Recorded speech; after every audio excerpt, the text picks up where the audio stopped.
불편한 편의점. 경마는 마음속으로 그 편의점을 참새 방앗간이라 부르곤 했다. 그래, 오늘도 방앗간이지. 참새는 경만 자신이다.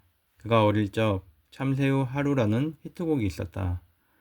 송창식이 울렁울렁거리는 목소리로 읊조리는 노래는 소시민을 참새에 비유하여 생의 고단함을 위로하는 내용이었다. 아침이 밝는구나. 언제나 그렇지만 오늘도 제 너머에 낫 알갱이 주우러 나가봐야지. 아침이 밝는구나. 새나라의 어린이로 국민학교를 다니던 그때도 그런 노래를 흥얼거리며 공감을 했었지. 아무튼 그때도 그렇게 등교를 힘들어하던 열등생이었으니 경만에게 인생이란 버거운 하루하루의 연속일 따름이었다.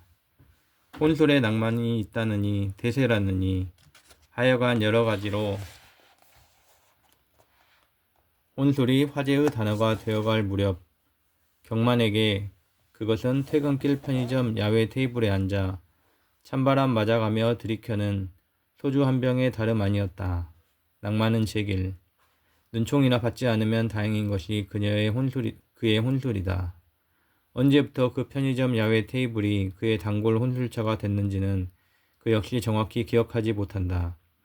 대략 날씨가 추워질 즈음 편의점에 들러 컵라면을 하나 먹고 집에 들어가곤 했는데 야식이 늘 그렇듯 컵라면에 삼각김밥이 추가되고 거기에 볶은 김치도 추가되고 마침내 소주 빨간 딱지 한 병까지 더해져서 푸짐한 상이 펼쳐지기 시작했다.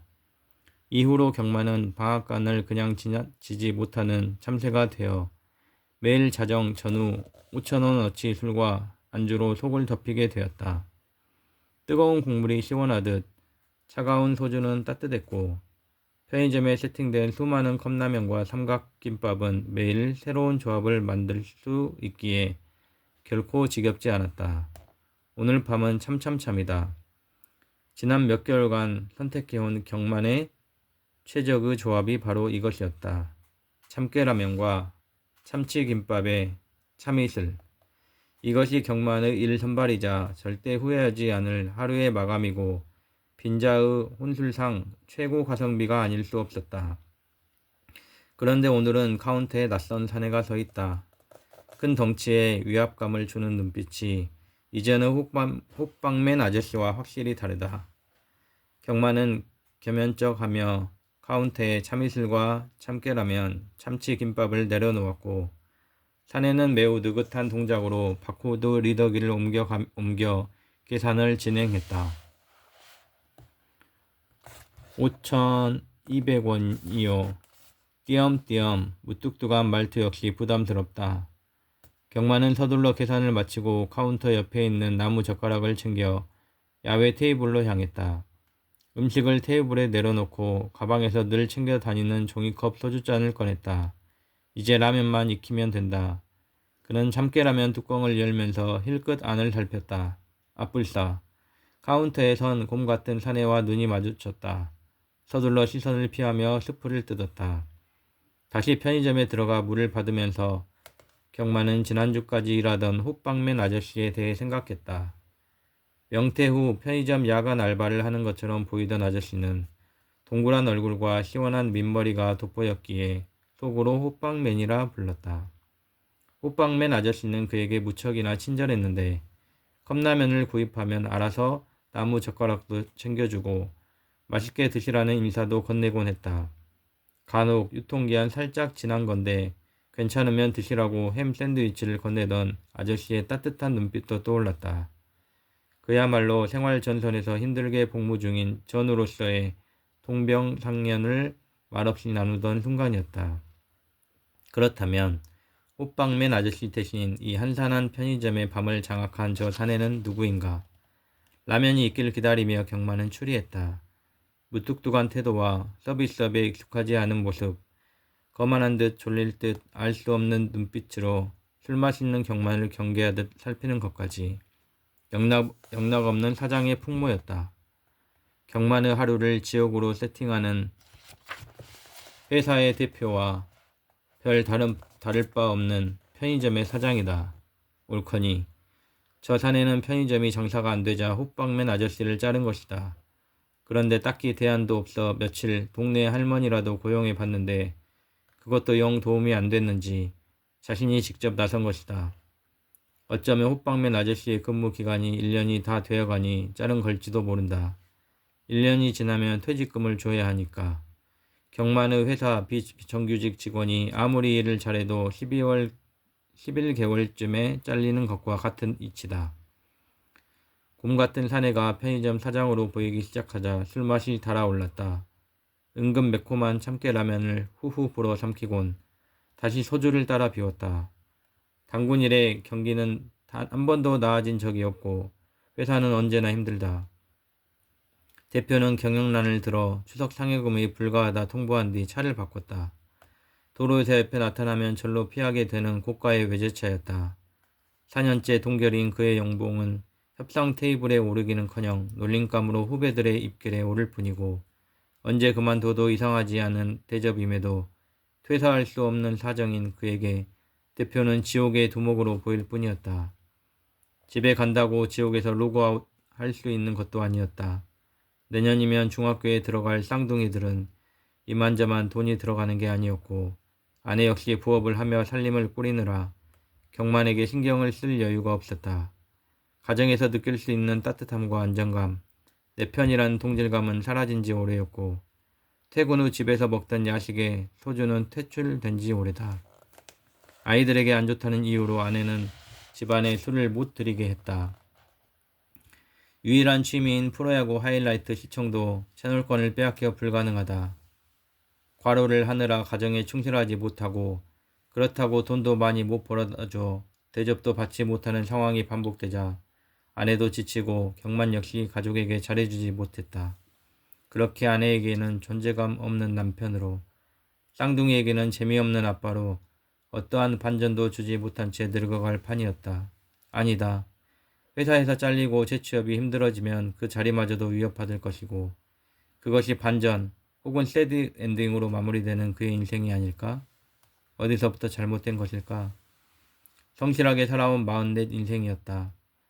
그저 그런 대학을 졸업한 후 그 어렵다는 제약 영업부터 시작해 보험, 자동차, 인쇄 제지, 의료기기까지 영업직에서 한눈 한 번 팔지 않고 경력을 쌓았다.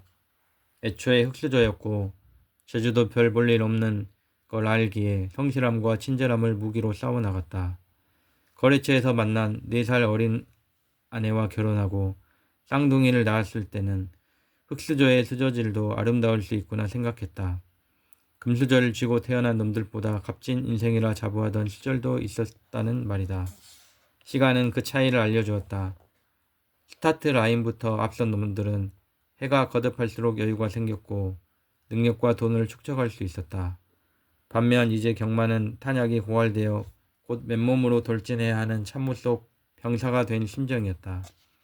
아무리 벌어도 써야 할 돈은 늘어만 가는 반면 자신의 체력은 갈수록 깎여 나가는 게 느껴졌다. 유일한 장점이던 성실함과 친절함의 바탕은 체력이었고 나이가 들어가며 딸리는 체력은 성실함과 친절함을 무능력과 비굴함으로 변화시켰다. 체력은 정신력조차 지배하게 되어 멘탈이 털리는 날이 늘어났고 곧 대표와 동료들의 무시로 돌아왔다. 쓰디쓴 상념에 젖어 소주잔을 비우다 보니 술은 이제 반잔밖에 남지 않았다. 참깨라면에 계란 블록도 아직 다 안 풀었는데 소주가 바닥나다니 참으로 난감하지 않을 수 없었다. 하지만 한 병 더 마시면 내일을 감당할 자신이 없다. 젊은 시절엔 서너 병 먹고 자도 숙취 따위 아랑곳 없이 출근했지만 이제는 하루 한 병 이상이면 출근 지옥철 앞자리에서 오바이트를 할 수도 있었다. 회복 탄력성이라고 하나? 그러니까 그게 사라진 거다. 젊을 때는 실수를 해도 만회할 힘이 있었고 숙취에 절어도 뜨거운 물 샤워 한 방에 털어낼 수 있었다. 하지만 이제 그런 회복 탄력성은 게임 속 에너지 게이지가 닳아 없어지듯 그의 인생에서 빠르게 휘발되고 있었다. 경마는 참치김밥 남은 조각을 꿀꺽 삼킨 뒤 참깨라면을 후루룩 마셔버렸다. 남은 반잔의 소주도 따라 비웠다. 그렇게 하루의 유일한 자유에서 로그아웃 한 뒤 자리를 정리했다. 다음날 밤에도 곰 같은 사내는 심드렁하게 선 채로 경만의 음식을 계산했다. 이번엔 나무 젓가락을 바로 건네주는 게 하루 만에 편의점 일에 적응한 듯했다. 학습 능력이 좋은 것이다. 그러니 호빵맨 아저씨와 비슷한 연배임에도 편의점 사장이 된 거겠지. 남들 명퇴하는 나이에 이미 자산을 확보한 그는 편의점 매장 몇 개 돌리며 가끔 구멍나는 알바 자리나 소일거리로 때우는 느긋한 인생인 것이다. 경마는 부러움과 무력감을 동시에 느끼며 테이블에서 그날의 유일한 낙을 해치웠다. 사내는 여전히 그를 살피고 있었다. 그는 경만을 어떻게 생각하는 걸까? 루저 인생이자 불우한 토시민 가장으로 보겠지? 그러거나 말거나 경마는 손님이다. 매일 5,000원어치를 팔아주고 먹고 난 테이블도 깨끗이 치우고 가는 모범적인 손님이란 말이다. 경마는 점주 사내의 시선이 부담스러웠지만 이곳에서만큼은 절대 자기 자리를 빼앗기지 않겠다고 다짐했다. 오늘은 여기까지 읽겠습니다. 5월 15일. 좋은 밤 되세요.